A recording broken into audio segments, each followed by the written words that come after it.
How often do you get a hold of 600-pound pumpkin? Don't really hold it, but you know what I mean.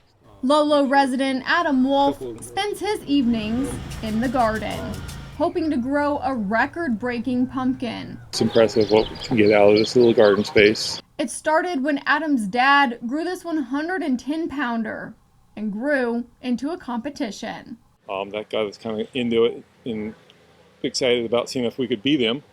Then he got into the research. Just my notes to start with the genetics and the fertilizing and all the behind the scenes of it, and got to where I can get some really big ones now. His record, about 590 pounds. Pretty impressive feat to be able to say, yeah, we're here in Montana, I grew a 600-pound pumpkin. Not many people can say that.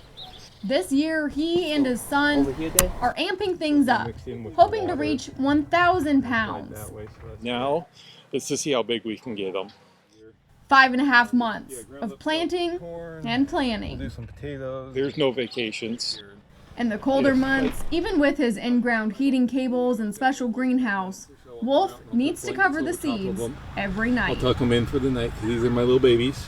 Pretty big challenges though up here with our weather. Montana's not the ideal location. This snowfall arrived just days after he planted this spring. They need so much attention. And that extra attention leads to extra costs. Wolf estimates he spends about $500 per year on fertilizer for the pumpkins and his other plants, plus extra water.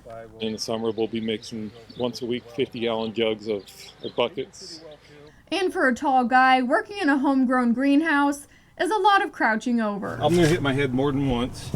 But he says all the time, money, and energy pays off with the joy that it brings. So it's kind of real fun. I enjoy it. I love it. It's really neat to see, like I said, especially at Halloween when the kids come out and see how big they are and everything. So that makes it worth it in the end.